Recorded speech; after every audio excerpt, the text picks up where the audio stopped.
Following the end of the Second World War, the Strategic Scientific Reserve continued to operate, dealing with threats to America, and so Peggy Carter went to work for their New York office, where, as a woman in a largely male-dominated profession, she struggled to be taken seriously. Even her time working with Captain America was dismissed, as many believed she was merely his girlfriend and not a significant member of the team that did so much during the war. Frustrated by the attitude of her male co-workers, Peggy went off entirely on her own to track down and defeat a group of criminals who were in possession of a powerful liquid weapon known as the Zodiac. Yet even after successfully returning the item to the agency, Peggy was scolded for not respecting procedure. But others in the government knew how valuable Peggy Carter truly was, as did Howard Stark, and so she soon learned that she was to be promoted to the leadership of S.H.I.E.L.D., a new agency being established that would absorb the SSR. Unfortunately, those plans were put on hold when Stark Industry weapons ended up in the hands of the Soviet Union, forcing Howard Stark to appear before the United States Congress to answer questions concerning treason.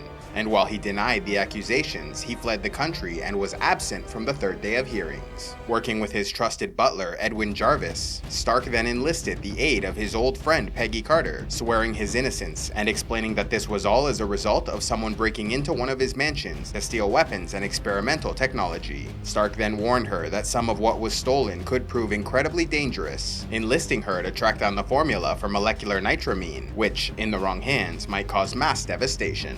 Though she was still employed by the SSR, she worked on the case without their knowledge and played a pivotal role in ending the threat. With Howard Stark now a fugitive from the law, his property was seized by the government, and so Stark once again reached out to Peggy Carter, asking her to retrieve a device he called the Blitzkrieg button, claiming it had the power to cause a citywide blackout.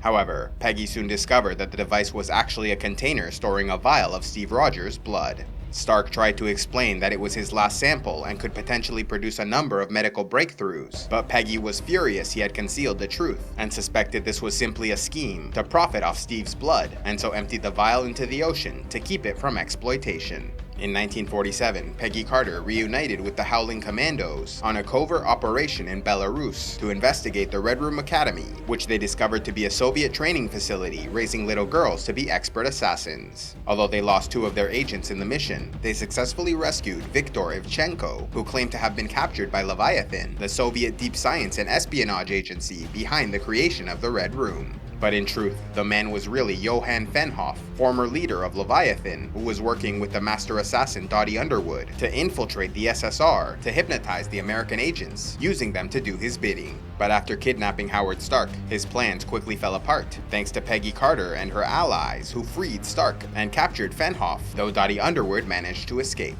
While incarcerated, Fenhoff met Arnim Zola, and together they made plans for the future of Hydra. Continuing to work for the SSR, Peggy Carter was soon involved in yet another important investigation, this time looking into Zero Matter, also known as the Dark Force, a powerful cosmic radiation with untold potential, which was being studied by a member of the Council of Nine. However, the substance was unstable and caused great harm, breaking from its containment to enter the body of Whitney Frost, who would then murder her enemies on the Council of Nine and usurp power within the formerly all-male group. Her exposure to Zero Matter slowly drove her mad until eventually shot by Howard Stark with a gamma cannon, removing the substance from her body so it could be taken into protective custody by the SSR. The following year, the Chinese government filmed a mysterious video, which would become highly classified, in which an unarmed warrior defeated a group of soldiers with weapons. Decades later, it would be discovered that this man was the legendary Iron Fist, who was protecting the hidden path to the city of Kunlun.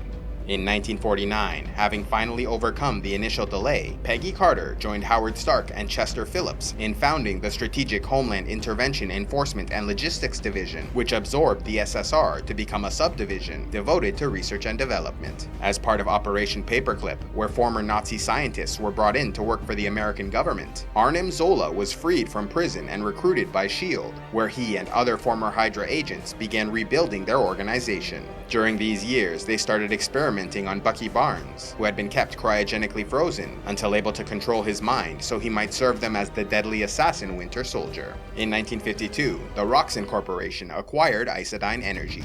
In 1953, Hydra orchestrated the ascension of Nikita Khrushchev, becoming the first secretary of the Central Committee for the Soviet Union in an attempt to destabilize the world. For years, Hydra continued their work of manipulating world events, responsible for the Vietnam War and Cuban Missile Crisis of 1962. In 1963, the Soviet scientist Anton Vanko defected to the United States and began working with Howard Stark on the Unity Project, which studied arc reactor technology and its potential as a new source of energy. Later that year, under orders from Hydra, the Winter Soldier assassinated US President John F. Kennedy. In 1967, Anton Vanko was deported back to the Soviet Union on charges of espionage, and once there was sent to Siberia in exile for 2 decades. Howard Stark then went on to claim full credit for the development of arc technology. In this same year, Stark Industries returned to the profitable industry of weapons development. In 1969, Hydra assisted in placing Muammar Gaddafi as the authoritarian leader of Libya. Love audiobooks? Then be sure to check out Audible, where they have the world's largest collection available. Simply sign up through the link in the description box below and get 2 free audiobooks to start out. A special thanks to all those who contribute to Civilization X, like Q Straight Arrow Valverde, Edin Gruyer Spicy Sky Frugran, Justo Sparrowhawk, the Frostfang Tickler, and Red Priest Nemo the Flame of the Sea. If you'd like to help Civilization X, click on the Patreon link, and please be sure to like, subscribe, turn on notifications, and click on the links to see more.